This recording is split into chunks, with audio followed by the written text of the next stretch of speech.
Hi, welcome to our lunchtime talk for Fall Prevention Month. Yesterday we had Dr. Stephen Perry talk to us about a balance-enhancing insole called Balance Pro. If you missed the talk, you can look at it on our YouTube channel, or you can also find out more about the insole on balancepro.ca. Today we have Monique Kroeker and Andrea Featherstone, all the way from Toronto Western Hospital, talking to us about how they reduced falls on a hospital unit. So Andrea is an occupational therapist and Monique is a physiotherapist. Thank you very much. So like was just said, my name's Andrea. I'm an occupational therapist at Toronto Western Hospital. And this is Monique, and she is a physiotherapist at Toronto Western Hospital. So today we're going to just be talking to you a little bit about a rapid improvement event that took place on our inpatient stroke unit. We were looking at falls and the prevention of falls. So we're going to talk a little bit about the statistics, what was happening on the unit prior to this event, and then the steps and measures we took to try to prevent falls and kind of where we're at today. So at Toronto Western Hospital on the acute stroke unit, we had 23 falls occur between December 2014 and May 2015. And of those falls, 65% happened during day shift. So between 7:30 a.m. and 7:30 p.m. And that's the time of day when most staff are around. So when we looked at where these falls were occurring, we found that 65% or approximately 65% were occurring within patient rooms, 30% within the washrooms, and then the remaining percentage within showers and around the nursing station. We also did a little bit of an audit between June 14th and 28th, and we found that 70% of our mobility posters were actually not updated, and 100% of patients who had bed alarms on and were active didn't have any signage that the bed alarms were on. So these were just some of the things we were looking at going into this rapid improvement event. So why do the numbers matter? So first of all, we can clarify assumptions. So a lot of us were really surprised with the fact that most of our falls were happening during the peak hours of the day when the majority of staff are present. We thought this falls would be happening during shift change or overnight when staffing ratios are lower, but in fact, they were happening when we had the full presence of all team members on the units. It also helps us to identify the root causes of our falls. So why are people falling? By identifying these root causes, we're then able to implement some strategies to try to prevent falls. It also helps to promote collaboration. So when we can see why falls are happening, where they're happening, what time of the day they're happening, then we're able to look at, from a team perspective, what everyone's individual role is in the prevention of falls and how we can work together to try to eliminate or prevent any further falls. And lastly, it helps us to measure the prevalence. So when you don't have numbers, you don't know what's happening. So we can see the prevalence of the falls, and then later, once we implement our changes, we can then remeasure the change and how that's either benefited or if it hasn't. So those are kind of why the numbers matter. So then next up, we're looking at what were the causes of falls, and we kind of took it down into 3 different categories. So the first one was communication. What we were finding is that there were inconsistent messaging between various members of the healthcare team as to what the assistance level of a patient was. At the end of our beds, we have these charts that say kind of what level of assistance a patient may require. And like we just saw previously, half of the time, some of those weren't updated or filled out. So if you, myself, a family member, a staff, a housekeeping, anyone really within the hospital goes into a patient's room and the patient is there getting up and starting to walk on your own, at a very quick glance, if you don't know the patient, you don't know what level of care they need.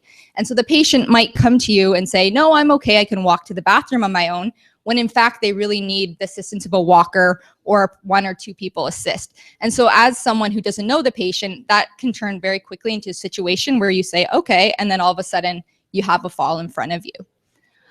Secondly, the education to patients and families. So a lot of the time our patients are coming in, we might be putting bracelets on them that say that they're a falls risk, but we're not talking to them as to what does that mean. So as a patient, I have this band on my arm, but what does it mean that I'm a falls risk? As a family member, I might see that, but I don't know what that means. I don't know that means that that patient may require physical assistance, or they may have cognitive limitations that they require someone there to assist them.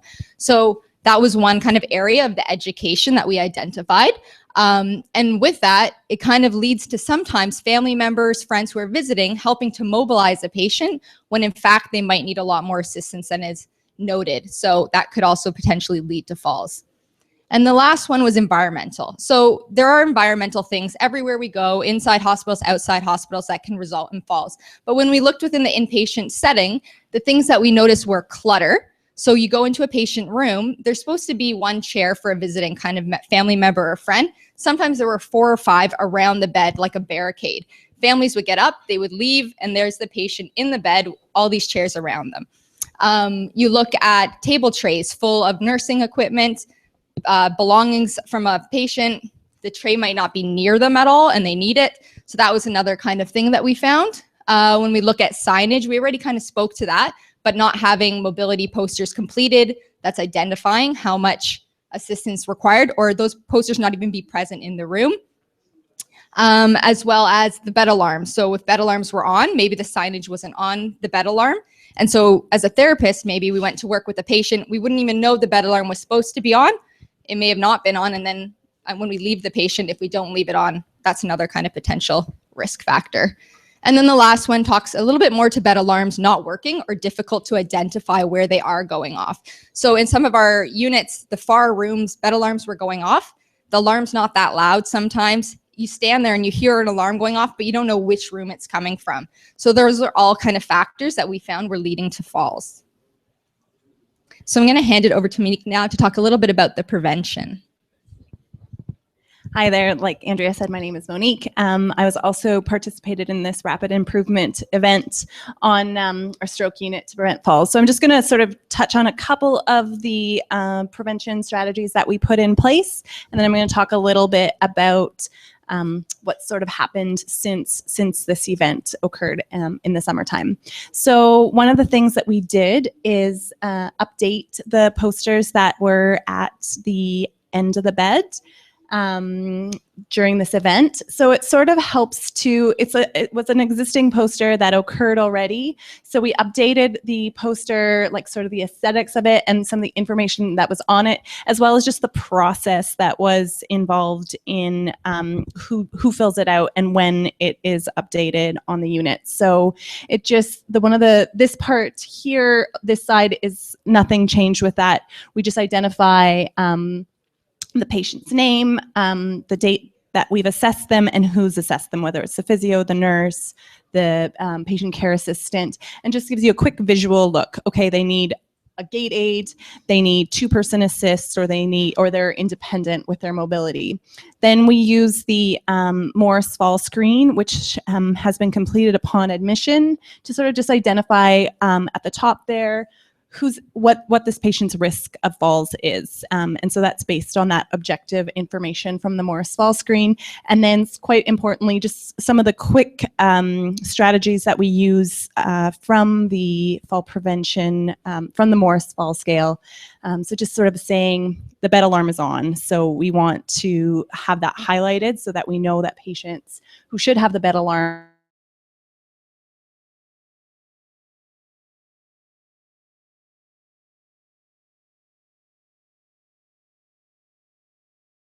on.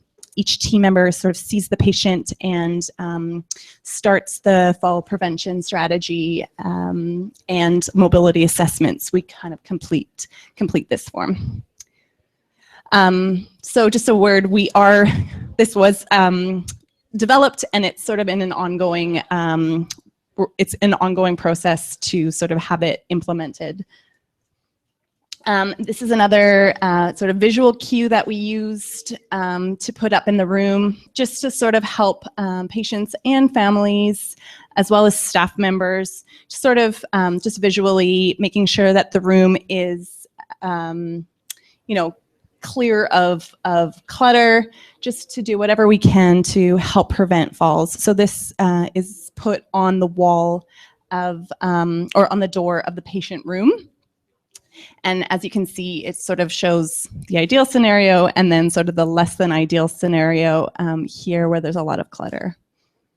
And then finally, one of the things we did is develop a an incident report, or sort of like a debrief. The incident report occurs separately, but this is sort of a debrief form that we use after a patient has fallen. So as we said earlier, one of the really key things that we found to help to prevent the falls on the stroke unit was to identify the reasons that the falls were occurring.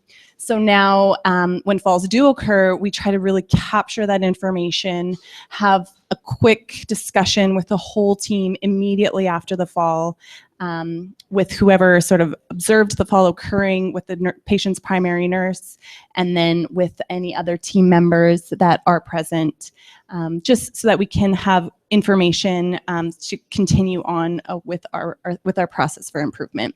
So that's that. So then I just wanted to talk a little bit about sort of how we've moved on from there. So shortly after the rapid improvement event occurred, there was actually 2 falls that occurred in the shower room, which had previously been a very low incident of falls occurring. And one of the patients who fell was actually showering independently. He was it was a self-reported fall, and so when he talked to us about it, we were able to then go back and talk with him and sort of find out any suggestions that he had in terms of suggested improvements. So he was sort of able to say, oh, when the slope in the bathroom to come down from the shower area to the door to exit wasn't sort of clearly delineated with signs on the floor. So it was sort of the perceptual parts of that were very difficult as well. When he was about to fall, he sort of went to grab for something, and there was the placement of the grab bars wasn't ideal.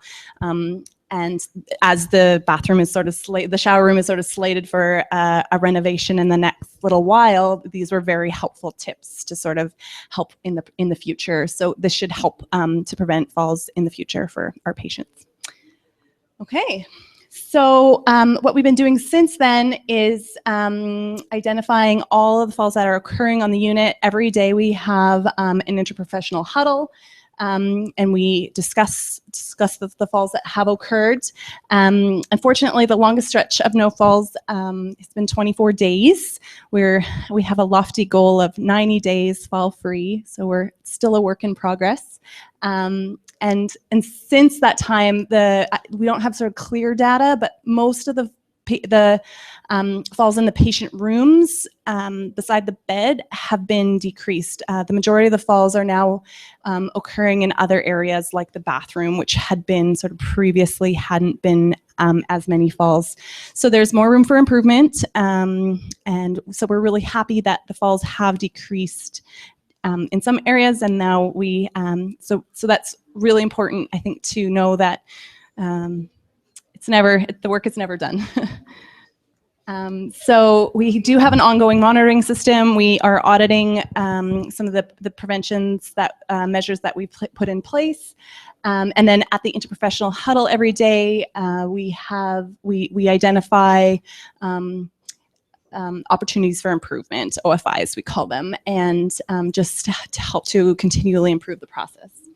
And then just continued education with patients and families about how to prevent the falls. And then there's a lot of other rapid improvement events that are occurring throughout UHN at TRI on some of the other inpatient units. So we're just trying to collate the information that has been occurring across the board, so that we're sharing all this information that we have been developing. So that's a little story about what we've been doing at Toronto Western. Any questions? Okay. Just grab the mic for me for a sec, just so people can hear online. Both of you mentioned a little bit about bed alarms. Just for those of us who aren't familiar with the clinical environment, can you just explain how that works and what might not be? You said there's something about the bed alarm that wasn't set up correctly. Yeah. So the beds that our patients are in, you're able to input weights as to how much a patient weighs. And so the idea of the bed alarm is that with movement within the bed, a change in that weight will set off an alarm. So it's literally a beeping that goes off It is quite loud, but it is to indicate to the staff and people working on the unit that someone who possibly shouldn't be getting up on their own is now moving and on their way to getting up. Now, what we were talking about with bed alarms not working properly is sometimes bed alarms, when a patient leaves, need to be zeroed so that a new patient comes in and a new weight is put in. And if that's not done properly, the next patient who comes in is not going to be the same figure as the person previously. And so those bed alarms may activate prematurely, or they may not activate at all because of the change in weight.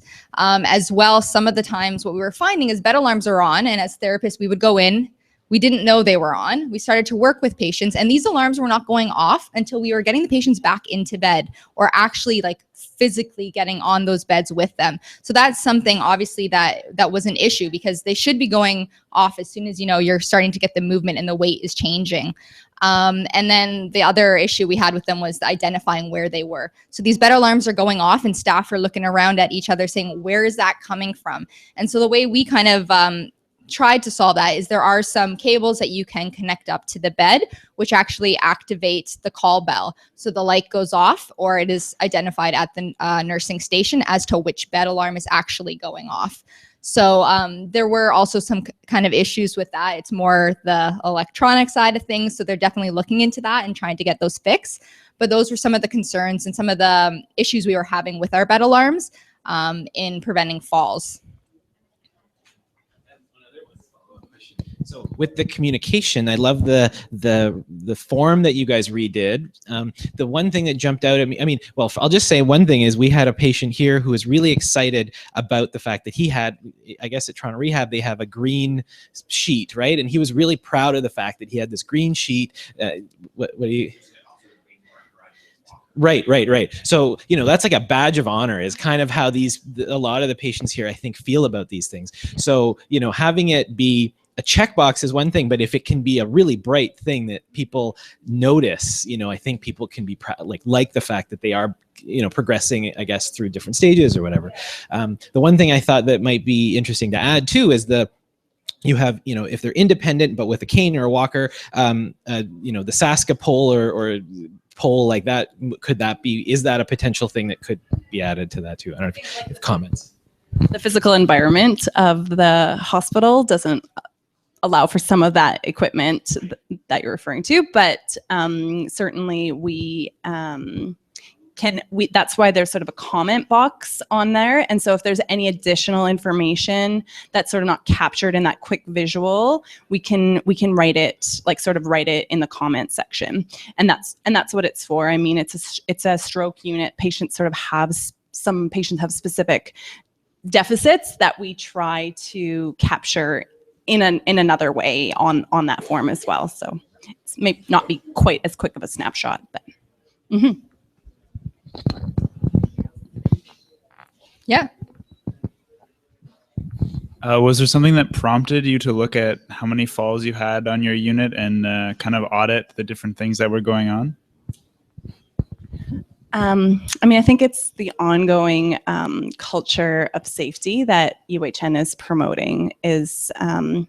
You know, it's fall prevention is definitely something that's been identified, I think, across the board as something that, and really our goal with this event was to eliminate not only 90 days fall free, but really eliminate falls to 0% was one of the goals that was identified from this rapid improvement event. So are we there yet? No. But it's an ongoing goal. I think that I know that we've had similar sort of fall prevention events that have occurred on other units. I know the spine unit is one unit that had that, and since then the general internal medicine unit has also had a fall prevention, and I believe that here at Toronto Rehab there's a plan to go forward with some of those similar types of events here as well. So I think it's really a corporate initiative. One other little thing, a future talk that we have. So Vicky's going to be talking to us is it next Friday about how to set up spaces to prevent falls, and to address the problem of certain hospitals not being able to incorporate Saska poles, because I guess ceiling, is it the ceiling style that we have? So we've developed a product that bolts to the wall that is essentially a Saska pole that you can bolt to the wall. And we'll show you that over here. We have a version of it. But we're going to be talking more about those products as well in the coming weeks. Yeah, so thank you very much, Andrea and Monique. I was glad you mentioned the importance of good placement of grab bars. We're also having a talk on Thursday, I believe, by Alison Novak and Emily King about bathroom safety, and I believe they'll be talking about a study that they're about to conduct on the best placement for grab bars in the bathroom. So, yeah, tomorrow it's tomorrow, no, tomorrow's Saturday, Monday, we will be having another talk here. Alison will be talking to us about the best design for stairs to reduce falls. Right after this, we have a tour of our research facilities, which includes a testing of our falls lab to test your balance. So please stay for that. Thank you.